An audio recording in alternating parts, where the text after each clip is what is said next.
My name is Gavin Jantjies. I am a painter. I'm not unfamiliar with being in group shows, even though I try and avoid them as far as possible. But this is an exceptional group show because, and also where the exhibition is taking place. I think that for Cape Town to have this vast history of African painting practice to be on display is an exceptional opportunity, firstly for Capetonians, and then for the rest of Africa.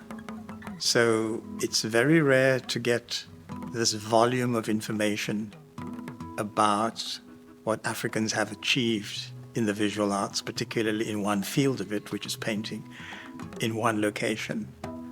And as Koyo said in her introduction, it's not an exhibition you can just see once. You almost probably need to come and see it 3 or 4 or 5 times to really get a sense of it. And I actually feel it's a must that you purchase the publication because it is a very rare piece of history. If you're interested in the arts, particularly African painting, this is a history lesson. And I felt this morning with the press conference, we should have started the press conference in the timeline rooms just to give the journalists and the critics an opportunity to see the history laid out over this vast period of time, almost 100 years. And one could get a sense that this is not something that has just suddenly emerged. Africans have been painting for hundreds of years, and in very different forms, not only figurative forms. They've also painted in other forms. So I just feel that this is a unique opportunity for people to come and discover African figurative painting.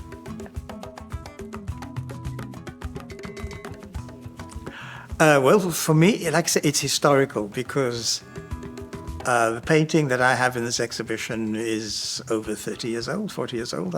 First time I've seen it in like 35 years. I actually didn't know what happened to it. It had disappeared into somebody's private, I think it was a private owner who originally owned it, and then it was resold recently and taken into a museum collection I think it's in Miami, Florida. So it's quite rare to see it.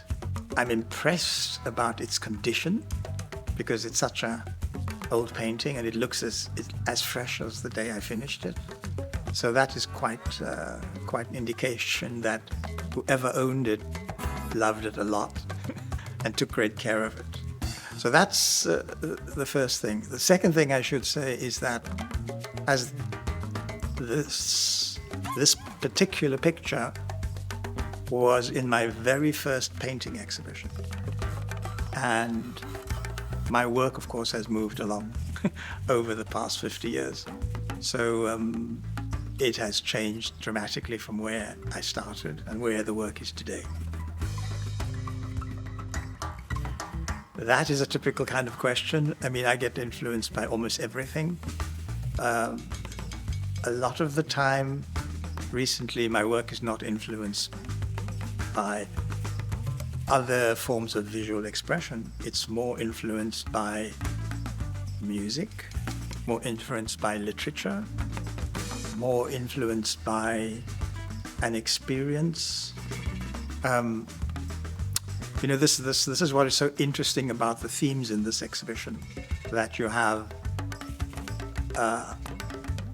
Africans considering the thematics of joy, of celebration, etc., of the everyday.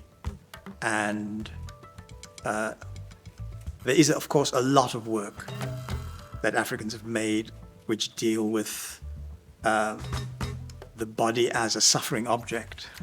The body here is not a suffering object. The body here is a celebratory object.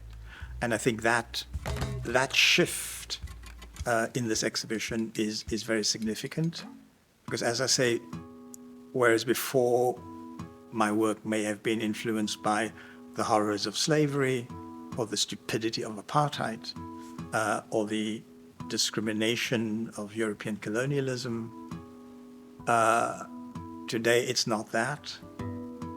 I get a lot more inspiration by standing at the Victoria Falls and just experiencing this enormous ecological spectacle that this represents, and the sensations I feel there are more important to me than past histories, put it that way. I think we've been there, we've done that, we're moving on, we're going somewhere else, and I think that's why the work has changed from early figuration to something else. I don't know. I think the most important thing in my case is that I was very early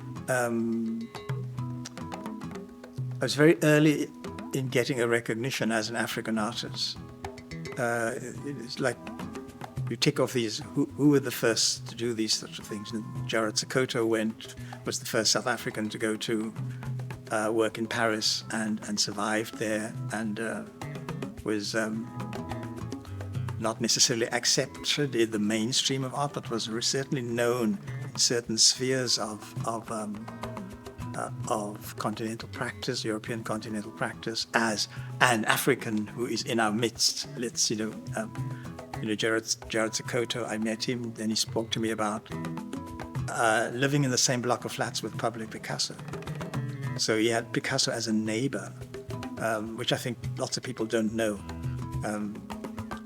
But it's this thing about being out there at the beginning and being held up as an example that there was this possibility for a new generation, a generation that came after me, that you could get into a major European collection or major exhibition space, or a major exhibition space anywhere around the world, whether it be the US or Australia or Kuala Lumpur, it doesn't really matter.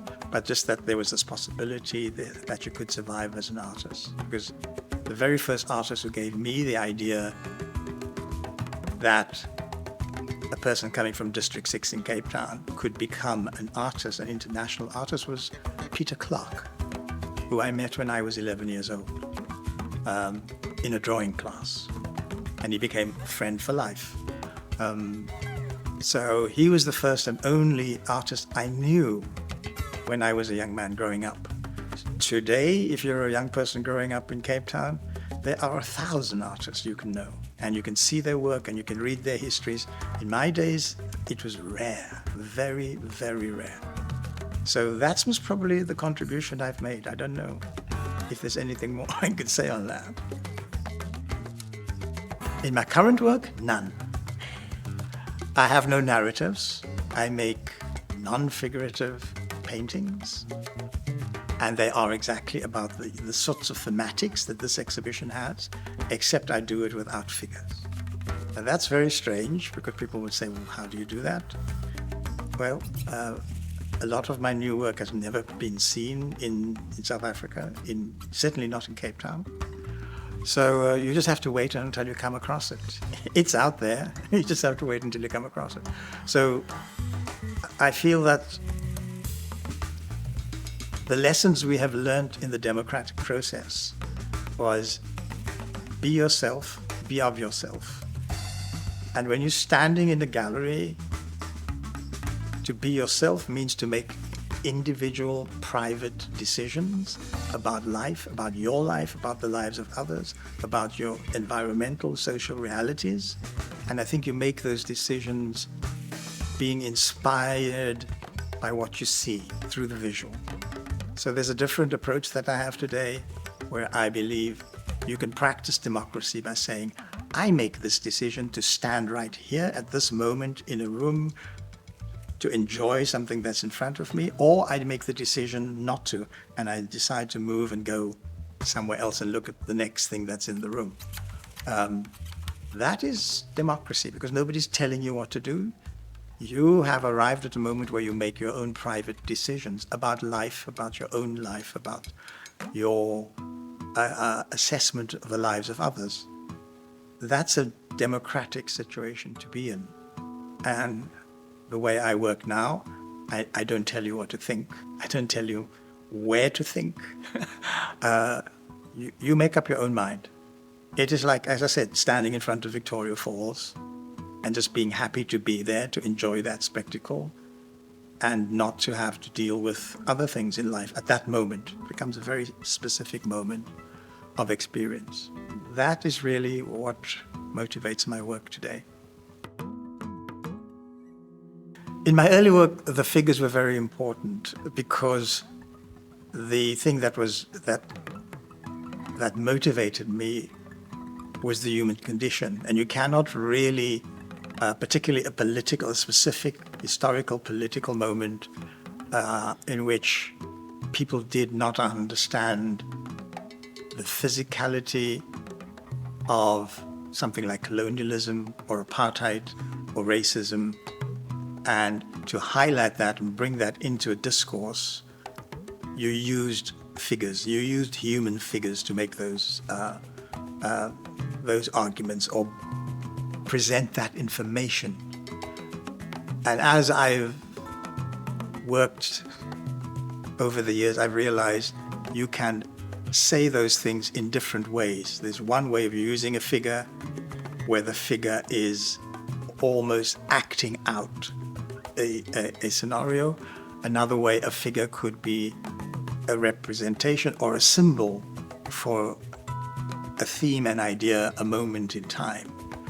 And thirdly, a figure could talk about, through its bodily movement, that figure in space could say something about your freedom or your lack of freedom. A lack of movement is also an oppression. And if you take the example of apartheid, that told you where you could live, who you could marry, which school you could go to, what side of the street you could walk on. Those were limitations, and to address those oppressive limitations, you used the human figure to show the contrary position. And that was why I used the figure in my early work. But I thought, as I developed these ideas and worked with other ideas, I realized there were other ways to do it. You could be saying the same thing in a different manner. Yeah.